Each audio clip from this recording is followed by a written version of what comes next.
The death of self-driving cars is greatly exaggerated. Tesla's insistence on using vision alone is pretty dumb. Elon and Andrej Karpathy argued that since humans can drive using just vision, that's how we should do it in self-driving cars, but I think that's a flawed argument. The proper question to ask would be, if given additional senses, wouldn't humans use them for safer driving? Also, humans do sometimes use additional senses when driving. For example, I've had to make a left turn at AT intersection onto the cross street, where I had a stop sign and the cross traffic did not. This was in California's Central Valley, where it can get very foggy, making it very hard to see traffic until it was almost in the intersection. It was a quiet rural area though, and by opening the windows on both sides and turning off the radio I could hear traffic quite a bit before I could see it. I'd sit at the stop listening until I'd heard a car or two go by to be sure that it was quiet enough that I could hear them. Once I'd calibrated my senses to that day's current conditions, I was able to make the turn. Listening for cars in fog is great until a Prius comes along, and coastal areas of California is their natural habitat. But, yeah, if I had extra senses laying around, I'd use them for all sorts of things. That's why in the EU they have introduced requirements for electric cars to make artificial sounds. Sometimes one of them drives past and it sounds like a spaceship from a sci-fi movie, lol. But to be fair, that's just because you couldn't easily see in that direction. Presumably a Tesla's cameras can see in all directions. A better example would probably be hearing emergency sirens before there was any line of sight to the emergency vehicle. Tesla cameras can't see through fog any better than eyes. Also, I think the biggest discovery is that the brain part of the human eyes plus brain part is extremely hard, and sensor which can see depth probably makes the brain part easier. That said, Tesla was never in a position to use lidar because it has generally been extremely expensive. Solid-state lidars are supposedly now hitting low-volume testing for 2025 production years. Tesla is a mass manufacturer, not a self-driving startup, so there was never really an option for them to offer lidar without an extremely expensive self-driving package. One thing, however, that was obviously wrong was Elon's promises, which were extremely misleading and helped build his fortune thanks to the misunderstanding. Assuming this inflated stock values, with solid-state lidar supposedly becoming available for $500 in the next 2 years, a promise we have heard since 2016 but one that seems possibly to finally be coming true, we may never end up seeing if Tesla could have ever done it with pure vision. They could go with solid-state lidar for forward-facing driving in the next few years. That said, over-promising is going well for them. Perhaps they will just keep doing that. In my view, the higher-level issues with the FSD beta program are a failure by Tesla to view the system that they are developing as what it really is, a physical safety critical system and not an AI. Those two are distinct systems, as with a physical safety critical systems, the totality of the system's safety components cannot be fully expressed in software, neither initially nor continuously. To build on that point, Tesla is not allowing the operational design domain, OD, via a robust, well-maintained validation process determine the vehicle hardware as the OD demands it to be. Instead, Tesla is trying to front-run it, ignore the demands of the OD, by largely focusing on hardware costs.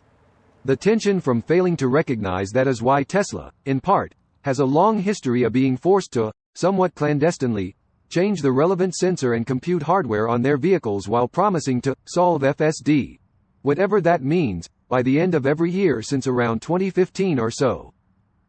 Also, humans and other animals that rely on vision have eyelids and tear ducts and are able to blink and get stuff out of an eye. Poor Tesla cameras freak out as soon as the sunshine is too bright or there's snow or rain or ice or mud in the way.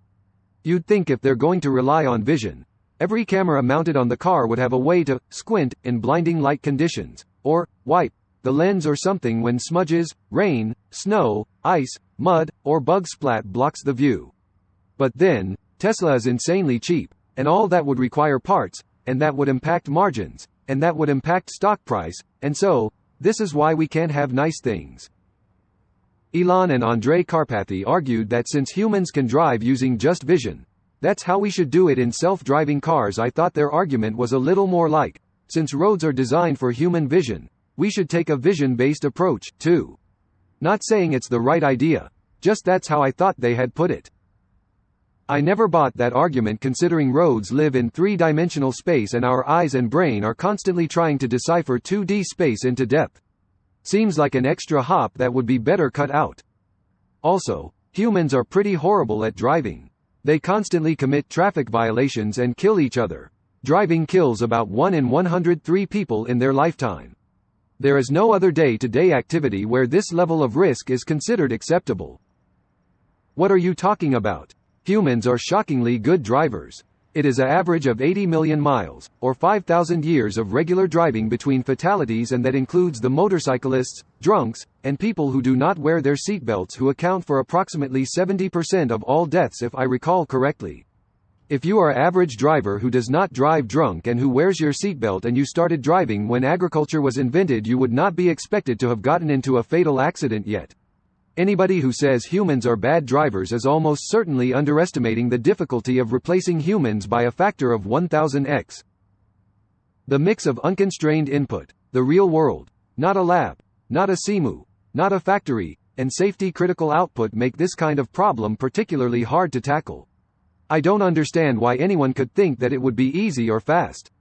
Guys like Elon or Joat have been simply delusional. I think that being naively over-optimistic is a good trait for innovation engineering, but we should also manage expectations. Nothing is done until it's done. Proof is in the pudding. I don't understand why anyone could think that it would be easy or fast. Because progress went so quickly from cars are entirely human-operated to cars can nearly drive themselves, so it's assumed that progress will continue at that pace. We've made this mistake time and time again before self-driving cars and evidently continue to make that mistake now. Tesla gets a bad rap because of their notorious missed deadlines. They continue to chip away at the problem though, and have a large number of people paying them to use their beta software. The fact that they've figured out how to make income from unfinished self-driving software makes them, in my opinion, likely to succeed eventually. For everyone else, self-driving is a money pit. Tesla can continue working the problem indefinitely until it's solved. In my book, Tesla gets a bad rap for providing an unvalidated, should be safety-critical system to run-of-the-mill consumers without an accompanying safety management system. The fact that they profit handsomely off this structurally dangerous wrongdoing is just the cherry on top. And, without robustly maintaining a system's safety lifecycle, which, by necessity, must incorporate a safety management system, no technical progress is quantifiable by anyone, including Tesla. Tesla effectively throws a system over the wall and throws it all on the human driver and on the public. Nothing you said is wrong. I just really, truly don't care. FSD makes fewer mistakes on routes I drive than it did a year ago, so whatever they're doing seems to be working. Complaining that people like me shouldn't be allowed to purchase safety-critical software just deepens my resolve to keep using it. Nothing you said is wrong. I just really, truly don't care. Complaining that people like me shouldn't be allowed to purchase safety-critical software just deepens my resolve to keep using it. You do understand that people are concerned about setting these cars free on public roads, right, where they can kill unwilling participants. I don't think the concern here is about your freedom to choke on billionaire boots. Those concerns are entirely unwarranted, bordering on hysteria. FSD has an adequate real-world safety record. Just because a scam is profitable for the scammer doesn't mean the thing being sold works. It kind of works, that's the point. I pay for an FSD subscription because I get enjoyment from my car driving me around. Am I being scammed? Tesla chose to kill people by shipping a low-quality system. They did this because they were, and remain, massively behind the market leaders, and the only way to catch up was to start bulk data collection early with a system that wasn't ready. Strong allegations. What is the death rate per million miles of FSD-VS baseline? Is that a publicly known figure? So many armchair opinions here about Tesla FSD. It drove me 175 miles today from a dense and complicated city to a distant destination without me intervening once. Reading the comments here, you'd think it's completely smoke and mirrors. I can't be the first person to think that trying to do the every possible situation, individually, thing is stupid. Why no focus on e.g. a top-down federal system that would take over the driving, e.g. just on the highways, interstates? Seems like that would be orders of magnitude easier. What's the actual expected positive outcome when we get automatic driving cars? Marginal efficiency gains? Possibly impossible to prove less deaths caused by cars? What else? Is it worth all this hype, money and manpower? Should we chase other things?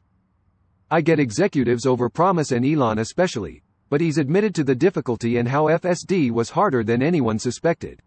Why all of a sudden in his videos does he seem extremely confident where he's been silent-ish the past few years? I've seen in numerous recent videos him mentioning Tesla's iTeam as the #1 real-world AI company and no one is even close, and that FSD will be here very soon.